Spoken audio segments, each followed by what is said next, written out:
जय सिया राम सभी को। जय श्री राम। रामचरितमानस अयोध्या कांड और राम भरत संवाद चल रहा है। तो हम लोग अयोध्या कांड में दोहा संख्या 265 265 से शुरू करते हैं। ये भाग हम लोग एक दोहे से लेकर के 266 तक पढ़ चुके हैं। सुनि सुर मत सुर गुर कहु भल तुम्हार बड़ भाग, सकल सुमंगल मूल जग भरत चरण अनुराग। देवताओं के गुरु ने, बृहस्पति जी ने देवताओं से ये बात कही जो इस दोहे में कही जा रही है। सीतापति सेवक सेवकाई, कामधेनु सय सरिस सुहाई। भरत भगति तुम्हारे मन आई, तजहु सोच विधि बात बनाई। देखु देवपति भरत प्रभाऊ, सहज सुभाय विबस रघुराऊ। मन थिर करहु देव डरु नाही, भरत ही जानि राम परिछाहि। तो भरत से डरने की आवश्यकता नहीं है कि आपके बनते काज बिगड़ जाएंगे। सुनि सुर गुर सुर सम्मत सोचू, अंतर जामी प्रभु ही सकोचू। निज सिर भारु भरत जिय जाना, भरत कोटि विधि उर अनुमाना। अब भगवान अंतर्यामी हैं, उनको पता चल रही है देवताओं के हृदय की बात। और निज सिर भारु भरत जिय जाना, भरत जी ने अपने हृदय में समझ लिया है कि अब उन्हीं के ऊपर सारा दारो मदार आके टिक गया है। करत कोटि विधि उर अनुमाना, कर विचारु मन दीन ही ठीका। राम रजायस आपन नीका। तो ये सब परिस्थितियों को देखने के बाद और सब क्या चाह रहे हैं इसको समझने के बाद भरत जी ने मन को किसमें दृढ़ किया? राम रजायस आपन नीका। राम की जो इच्छा है उसके होने में ही हमारी भलाई है। राम रजायस आपन नीका, निज पन तज राखे पन मोरा। छोहु स्नेहु कीन्ह नहीं थोरा, कीन्ह अनुग्रह अमित अति। सब विधि सीतानाथ, करि प्रणाम बोले भरत। जोरि जलज जुग हाथ। इस प्रकार मन को उन्होंने दृढ़ किया कि जो राम चाहेंगे हमें वही करना है, और तब वो हाथ जोड़ करके बोले। तो पहले मन में दृढ़ता लाइए कि राम जो चाहते हैं उसमें आपके मन की दृढ़ता है कि नहीं, आपके मन की रजामंदी है कि नहीं, राम की रजामंदी के तरफ आपका मन रजामंद है कि नहीं। तो कहते हैं भरत जी, कहूं कहावों का अब स्वामी, कृपा अम्बु निधि अंतर जामी। गुर प्रसन्न साहिब अनुकूला, मिटी मलिन मन कल्पित सूला। कहते हैं अब मैं आपसे क्या कहूं और क्या कहलवाऊं कि आप ये कह दो मेरे लिए। हे स्वामी, अब मैं क्या कहूं और क्या आपसे कहवाऊं, क्योंकि आप अंतर्यामी हैं और कृपा के सागर हैं। और अब मुझे यहाँ पर आ करके मैंने ये पाया कि गुरु और स्वामी दोनों मेरे फेवर में हैं। गुरु प्रसन्न, साहिब अनुकूला। गुरु मुझ पर प्रसन्न है और साहब मेरे अनुकूल है। तो मिटी मलिन मन, मेरे जो मन में मलिनता होती, मेरा ही मन मैला है, जो कल्पना कर करके ये सब रच लिया और उस कष्ट के शूल को महसूस करने लगा। अर्थात हम लोगों को शूल कष्ट के कैसे चुभते हैं, दुख के कैसे चुभते हैं? हम अपने ही मन की मलिनता के कारण सोच सोच के उनको बना लेते हैं। अपडर डरे न सोच समूले, रबि न दोष देव दिस भूले। मोर अभागु मातु कुटिलाई, विधिगत विषम काल कठिनाई। अपडर डरे न सोच समूले, जिस बात से मैं डर रहा था उसकी तो जड़ ही नहीं थी, और मैंने पूरा वृक्ष खड़ा कर लिया था कि मेरे कारण आप वन चले गए, मेरे कारण पिता चला गया, मैं पता नहीं मुझको दुनिया क्या सोच रही है, आप क्या सोच रहे हो, आप मेरे साथ कैसा व्यवहार करोगे, कहीं छोड़ के तो नहीं चले जाओगे मुझे आता जान करके। मैं ही तो कल वहां तो कुछ ऐसा था ही नहीं, वो तो जहां बैठे थे अपनी कुटिया में, वहां वैसे ही बैठे थे जैसे 4 दिन पहले बैठे थे। तो ये तो मैं सोच रहा था ना। तो हम लोग जीवन में क्या करते हैं, यही करते हैं, खुद ही गढ़ने लगते हैं, फिर जाएंगे तो फिर ऐसा हो जाएगा तो वैसा हो जाएगा, तो बिना उस जगह जाए। तो मैं व्यर्थ ही डर रहा था, मेरी सोच की, मेरी चिंता की तो कोई जड़ ही नहीं थी। तो हे स्वामी, अगर हम दिशा भूल जाएं तो ये सूर्य का दोष थोड़ी होता है, क्योंकि हम तो भोर हुई, सूरज जिधर देखा, हम जंगल में हैं, तो हमने कहा अच्छा सूरज इधर निकला है तो इधर पूरब है, और हम भटक गए, भूल गए, रात दिन के बोध से भी बोध हट गया, तो हम दिशा भूल गए। अब सूर्य जिस समय ऊपर है तो हम पूरब पश्चिम अपने अपने आधार पे ही तय करेंगे। तो ये सूर्य का दोष थोड़ी है कि हमने तय कर लिया कि जिधर पूरब दिशा है हम उधर ही चलेंगे, और जब पहुंचे तो पता चला उधर तो पश्चिम था, यहाँ तो सूर्यास्त हो रहा है। तो हम कह रहे यार भाई, ये तो आज तुम इधर कैसे डूब गए, इधर तो पश्चिम था। तो उसका दोष नहीं, ये हमारा दोष था कि हमने किस एंगल से उस परिस्थिति को, उस जगह को देखा। तो मेरा ये अभागापन था, माता की कुछ कुटिलता थी, और विधिगत विषम, और विधाता की जो विषम गति है, और समय की कठिनता, यही सब चीजें हमें संसार में दुख के भ्रम में डाल देती हैं। दुख हो या सुख, जब दुख होता है तभी हम कहते हैं भाई समय अच्छा नहीं चल रहा है, समय अपनी तरह चल रहा है, समय अच्छा बुरा थोड़ी होता है, ये हमारे भ्रम है। उसको क्या पड़ी है अच्छा और बुरा होने की, पड़ी है समय को अच्छा और बुरा होने की। पाऊ रोपी सब मिली मोहि घाला, प्रणत पालपन आपन पाला। और इन सब ने मिल करके मुझ में ऐसे आरोपित कर दिया अपने आप को, इन सब भावों ने मुझको अपने चंगुल में ले लिया कि मुझे सब गड़बड़ लगने लगा, कि सब गड़बड़ हो गया। प्रणत पालपन आपन पाला, पर जब मैं आपकी शरण में आया तो आपने जिस तरह से मुझे अपनाया, तो आपने तो अपने प्रण का पालन ही किया, कि आप अपने शरण में आने वालों को पालते हैं, उनको दुत्कारते नहीं है। यह नई रीति नराउर होई, लोग कहूँ वेद विदित नहीं होई। और ये आपकी जो, ये आपकी रीति है, ये कोई नई नहीं है, ये सदा ही यही है। वेदों ने भी इसका बखान किया और सारा संसार जानता है। ये गुप्त करके नहीं, छुपा के नहीं रखी गई है, गोपनीय नहीं है। ये लोक कहूँ वेद विदित नहीं गोई, वेदों के द्वारा लोक में ये जाहिर है। जगु अनु भल भल एक गोसाई, कही होई भल कासु भलाई। देव देवतर सरिस सुभाऊ, सन्मुख विमुख न काहू ही काहू। यह संसार सबका अनुभल है। जो हम लोग कहते हैं ना कि नेगेटिविटी संसार में है, पॉजिटिविटी सिर्फ आपके भीतर है। आप दुनिया में जाते हैं, आपको नेगेटिव लोग मिलेंगे, दिन भर चर्चा कुचर्चा, तर्क कुतर्क, लड़ाई झगड़ा फसाद, लालच लोभ, इसको पिछाड़े उसको घसीटें, इसको गिराएं, यही चल रहा है। तो जब संसार, हम भी इसी संसार में हैं और हम भी संसार ही हैं, हम संसार से अलग तो है नहीं। तो जग वन भल भलु एक गोसाई, तो ये संसार तो बुरा ही है, यहाँ पे भला करने वाला केवल एक आप ही स्वामी हैं। कहीं होई भल कासु भलाई, तो जब आप कहीं हो ही भल कासु भलाई, और जब आप ही अनुकूल हो गए तो बताइए कोई और भला करने वाला भी संसार में है?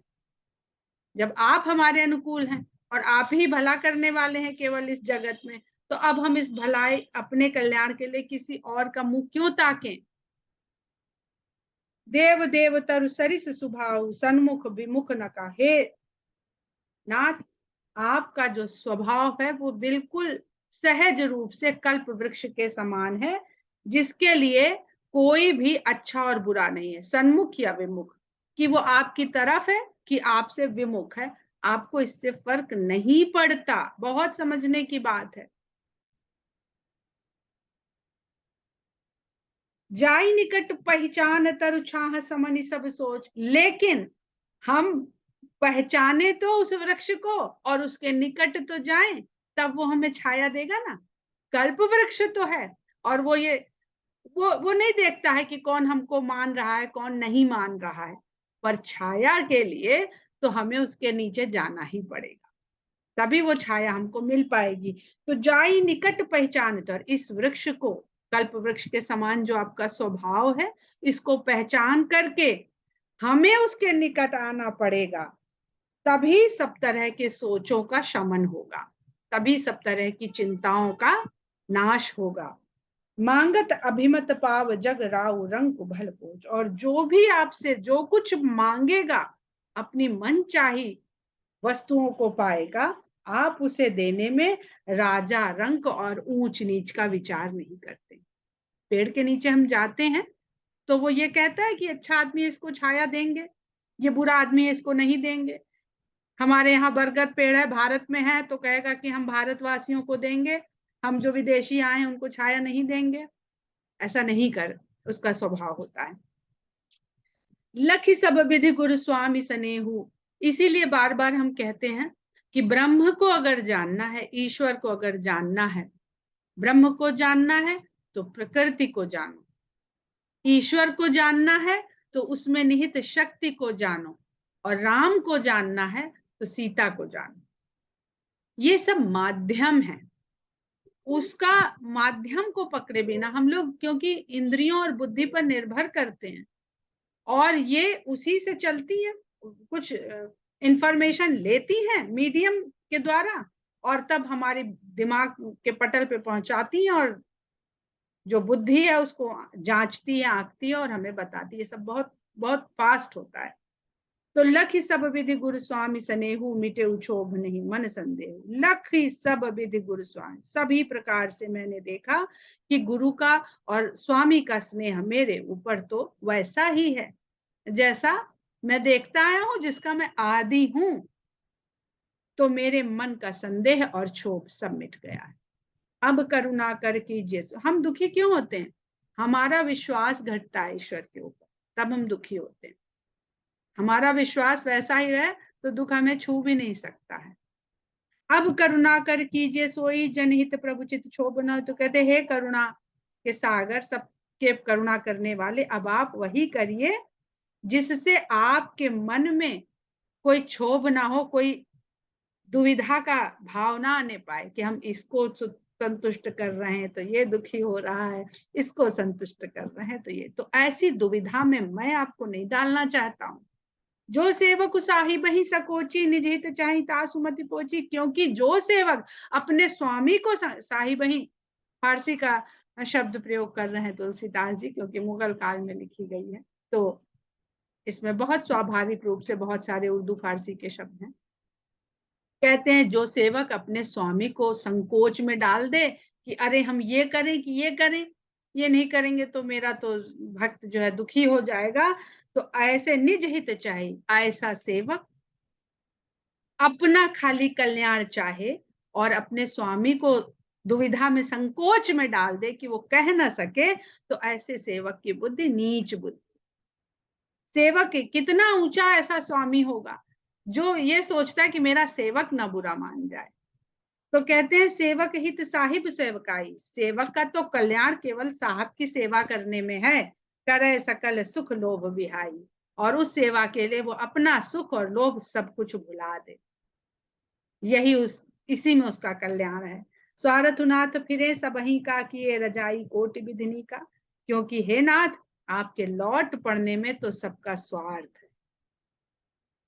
अब स्वार्थ और परमार्थ का देखिए यहाँ पर कितना सरल, जो स्वार्थ परमार्थ वेदों में लिखा गया है उसको कैसे एक चरित्र में डाल करके तुलसीदास जी समझा रहे हैं कि भैया ऐसे नहीं समझ में आता है, वेद के सिद्धांत से तो ऐसे समझ लो। सामने उदाहरण सहित है कि स्वार्थनाथ फिरे सबही का, आपके लौट पड़ने में तो सबका स्वार्थ है, सब अपना आपकी संगत में रहेंगे, आपके सानिध्य में रहेंगे, बढ़िया आनंद मग्न रहेंगे, भगवान के निकट हैं। पर आप जो चाहते हैं वो करने में तो करोड़ों लोगों की भलाई है। किए रजाई, आपकी रजामंदी में रहने से कोटि विधिनी का, करोड़ों लोगों का नीक होने वाला, भला होने वाला है।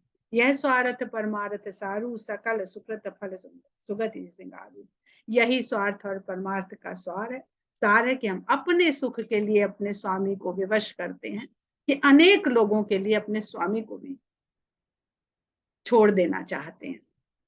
सकल सुकृत फल सुगति सिंगारू, और यही सब पुण्यों का फल और सदगति का श्रृंगार है। इसी भावना से, ये इससे बढ़ के कोई पुण्य नहीं है, और जिसको सदगति कहते हैं वही उसका श्रृंगार ही बस यही है कि जिसमें अधिक लोगों का भला हो रहा, उसके बारे में सोचना चाहिए। देव एक बिनती सुन मोरी, उचित होई तस करब बहोरी, तिलक समाज साजी सबु आना, करिए सुफल प्रभु जो मन माना। फिर भी एक विनती मेरे मन में है, अगर उचित लगे, मैं कहता हूं उचित हो तो आप मेरी बात मानिएगा। ये कह दिया उन्होंने, कह रहे हैं कि भाई हमको चाहिए, हम चाहते हैं कि हमारा एडमिशन मेडिकल कॉलेज में हो जाए, पर हमारी इच्छा हमने कह दी, अब आपको ठीक लगे तो पूरी करना, और अगर नहीं ठीक लगती है तो हम तो जानते हैं कि आपकी रजामंदी में ही सब बढ़िया है। तस करब बहोरी, करेंगे हम तिलक का सारा साज सामान सजा करके यहाँ ले करके आए हैं, उस सामग्री को सफलता प्रदान करिए। करिए सुफल प्रभु जो मन माना, अगर आपका मन माने तो उसको सफलता प्रदान करिए।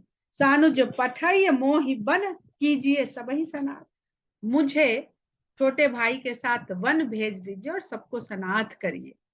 देखिए अब वो किसकी भलाई की बात सोच रहे हैं, अपना विछोह लेने को तैयार है, क्योंकि जब स्वयं वन चले जाएंगे तो राम से तो दूर हो गए ना। समझिए इस बात को, वो आए किस लिए है कि राम उनसे दूर हो गए हैं, अब यहाँ आ करके देख रहे हैं तो सोच रहे हैं कि अयोध्या वासियों को राम मिल जाए, हमें भले ना, अयोध्यावासी उनसे दूर ना रहने पाए। तो कहते हैं सानु जो पठिए मोहि बन, कीजिए सबही सनाथ, मुझे शत्रुघ्न के साथ वन भेज दीजिए और आप सबको सनाथ करिए। नतर फेरी ही बंधु दो नाथ चलऊं मैं साथ, और अगर ये ठीक नहीं लगता है तो दोनों भाइयों को लौटा दीजिए और मैं आपके साथ चलूं।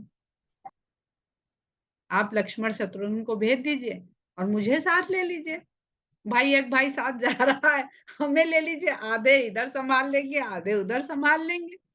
नतर जाही बन तीनियों भाई, बहुरी सी सहित रघु, और अगर ये भी नहीं जचता आपको, बड़े ऑप्शन जैसे केबीसी में होता है ना, option A B C D, तो भरत जी ऑप्शन दे रहे हैं, या फिर हम तीनों भाई बन को चले जाते हैं। अगर आपको लगता है जो भी आप देव सबका कल्याण करने आए हैं, आप अकेले समर्थ हैं, हम नहीं संभाल पाएंगे, तो हम तीनों भाइयों को वन भेज दीजिए और आप सीता जी के साथ अयोध्या लौट जाइए।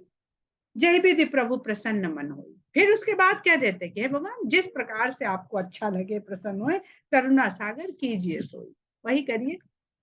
देवदीन सब मोहि अभारू, मोरे नीति न धर्म विचारू, आपने मेरे ऊपर डाल दिया कि जो भरत कहेंगे हम वो करेंगे, है ना। अब घर में बहुत होता है ये, पति पत्नी होते हैं, जब कोई डिसीजन लेने का मौका आता है तो कहते भाई तुम बताओ क्या ठीक है, वो कहते नहीं तुम बताओ, ताकि अगर गड़बड़ हो जाए तो उसके मत्थे मढ़ा जा सके कि मेरा मन तो नहीं था पर आपने कहा था इसलिए हमने इसमें कह दिया, देखा हमें तो पहले ही लग रहा था कि ये काम जो है बिगड़ने है, तब सब ऐसे बोलने लगे।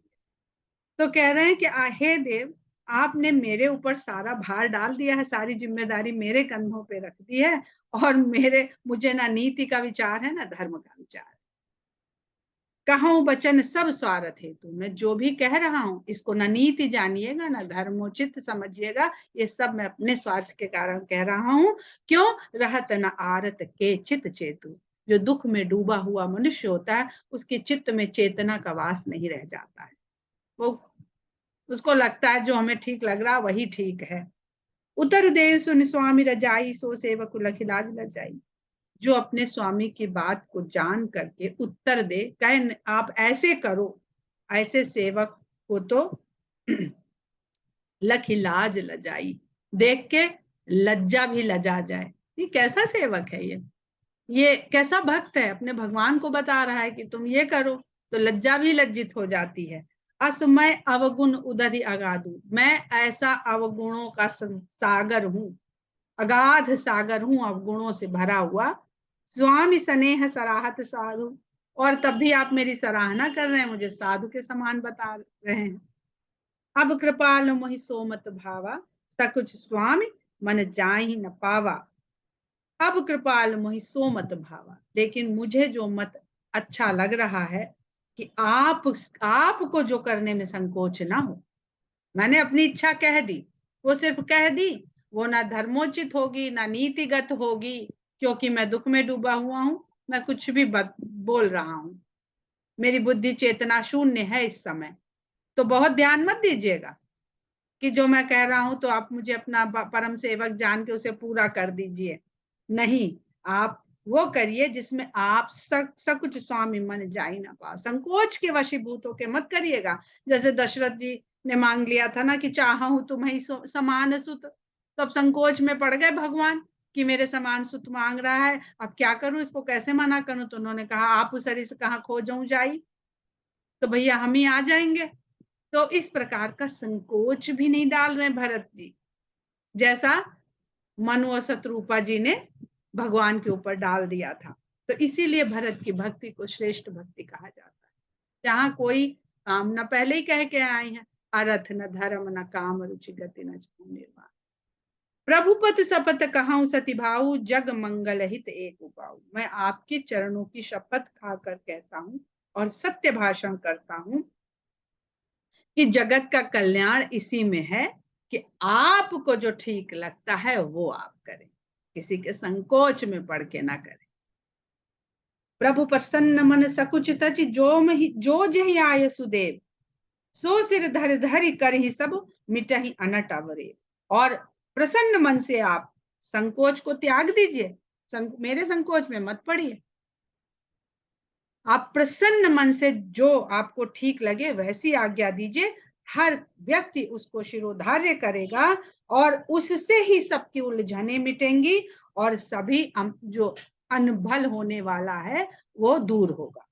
भरत बच्चन सुचि सुनि सुर हर्ष से, देवता तो हर्षित हो गए कि भैया जो डरा रहे थे ऐसा कुछ है नहीं, भरत चाहते बहुत है, मांग भी रहे हैं, फिर भी भगवान को छूट दे रखी है।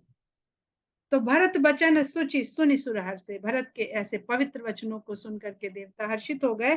साधु सराही सुमन सुर बरसे, साधु सराहना करने लगे और देवताओं ने पुष्पों की वर्षा करी। असमंजस बस बस अवध निवासी, प्रमुदित मन तापस बनवासी।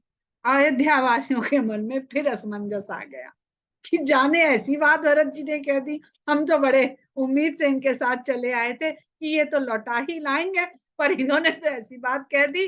अब असमंजस है कि जाने लौटेंगे राम अयोध्या की नहीं लौटेंगे, लेकिन जो तपस्वी और वनवासी थे वो आनंदित हो गए। देखिए वही परिस्थिति है, उसी एक परिस्थिति में किसी को प्रसन्नता हो रही है और किसी को दुख हो रहा है, तो है ये अपने अपने मन का भाव कि नहीं, कोई कुछ इसमें बहुत सत्यता कोई नहीं है। अगर यही सच्चा आनंद हो तो सबको आनंद मिले। तो हम जिस तरह के भाव से उस परिस्थिति को हम ग्रहण कर रहे हैं वो हमारे लिए सुखकर या दुखकर हो रही है। चुप ही रहे रघुनाथ संकोची, प्रभु गति देखी सभा सब। अब ये देख करके राम जी संकोच में पड़ गए, बैठ गए चुपचाप, और भगवान की यह दशा देख के सभा सोच में पड़ गई कि लो भाई अब तो इन्होंने भगवान की भी बोलती बंद कर दी, किसके फेवर में कहें। जनक दूत तेहि अवसर आए, मुनि वशिष्ठ। उसी अवसर पर जनक जी के दूत वहां पर पहुंचे और वशिष्ठ मुनि ने तुरंत उनको बुलवाया। थोड़ी देर के लिए स्थिति सामान्य हुई और ऐसे उहापोह की स्थिति से सब बच गए। बहुत यहाँ पर अगर हम समझना चाहें इसका मनोवैज्ञानिक और आध्यात्मिक तात्पर्य, तो भी यह है कि जब डिसीजन लेने में कठिनाई होने लगे तो थोड़ी देर उसको डिले करना चाहिए। उस समय आप डिसीजन नहीं ले पा रहे हैं ना, तो डिले कर दीजिए। थोड़ी देर के बाद जब आप पुनर्विचार करेंगे तो कुछ और बातें निकल के आएंगी और कुछ और लोगों को शामिल कर लीजिए, कुछ जानकार लोगों को। जनक के दूत आ गए, कर प्रणाम तिन्हु राम निहारे, वेश देख भय निपट दुखारे। उन्होंने प्रणाम किया और प्रणाम करके जब राम की वेशभूषा को देखा तो बहुत दुख में पड़ गए। कहाँ तो राम का वो रूप देखे थे जब विश्वामित्र के साथ आए थे, और फिर जब दूल्हा बने थे और जब विदा करा के ले गए थे, धनुष भंग किया तो, और अब ऐसा वेशभूषा कि तन पर वस्त्र भी नहीं है, वलकल पहने हुए हैं, न राज मुकुट है। भाई दामाद है, दामाद को जितना संपन्न देखता है ना लड़की वाला, उतना ही प्रसन्न होता है, उसे लेना देना कोई नहीं है। पर अगर घर में होके आएगा अपने गांव और शहर की कन्या के घर, तो उसको जेलिसी कभी नहीं होती है, वो जाके बहुत प्रसन्न ही होता है। तो दुखी हो गए। दूतन मुनि बर बूझी बाता, कहो विदेह भूप कुशलाता। दूतों को देख करके वशिष्ठ मुनि ने बात उनसे पूछा कि कहिए जनक राज कुशलता से तो हैं। सुनि सकुचाई नाई महिमा था, बोले चरबर जोड़े हाथ। ऐसा सुन करके वो संकोच में पड़े, मस्तक नवाकर प्रणाम किया, और दोनों दूतों ने उनसे हाथ जोड़कर कहा, बूझ बराउर सादर साई, कुशल हेतु सो भयों को साई। अब आपका सादर ये पूछ लेना कि वे कुशलता से तो हैं, यही बस कुशलता का कारण है, हो गया है कि आप उनकी कुशलता पूछ रहे हैं। ना ही तकोसल नाथ के साथ कुशल गई नाथ, नहीं तो राजा दशरथ के साथ ही कुशलता तो चली गई। मिथिला अवध अभिषेक थे, जग सब भयो अनाथ। और अयोध्या के साथ साथ मिथिला भी विशेष रूप से इस संसार में अनाथ हो गई। कौशल पति गति सुनि जन कौरा, भे सब लोक शोक बस बौरा। जहि देखे तहि समय विदेहु, नाम सत्य अस लागन।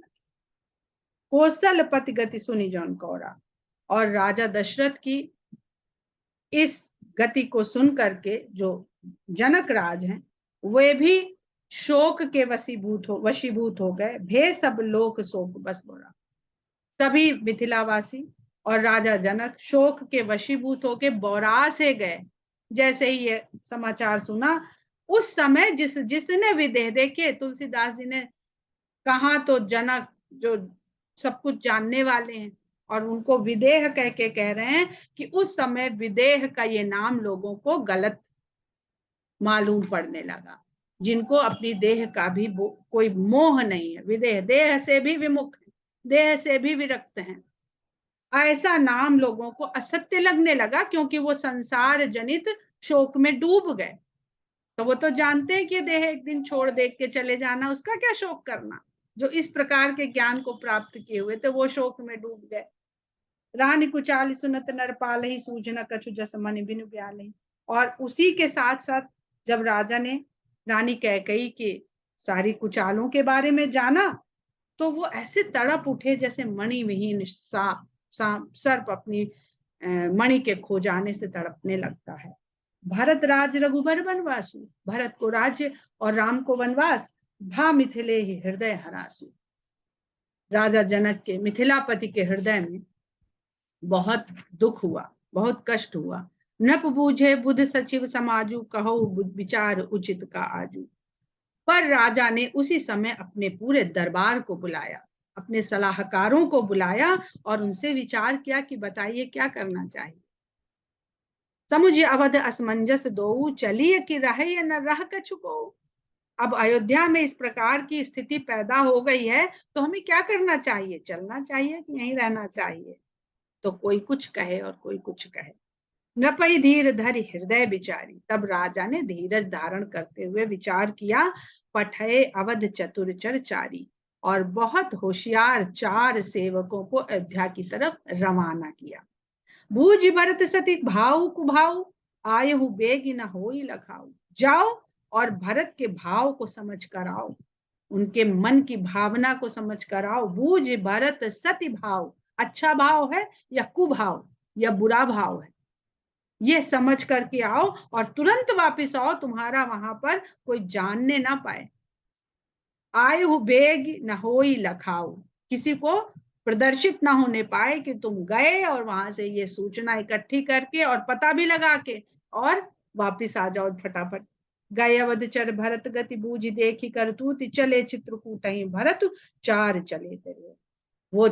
वो सेवक अयोध्या पहुंचे, वहां पे उन्होंने भरत की सारी गति को देखा, उनके कर्मों को समझा, जाना, सब पता लगाया अच्छी तरह से, और उसके बाद जब भरत चित्रकूट को जा रहे हैं राम को मनाने के लिए, ये जब हो गया प्रस्थान भरत का, तब वो तिरहुत की तरफ चल पड़े। मिथिला, तिरहुत कहते हैं तराई के क्षेत्र को, तराई में बसे हुए राज्य को तिरहुत कहते हैं। तो जनक जी का राज्य हिमालय की तराई क्षेत्रों में बसा हुआ था।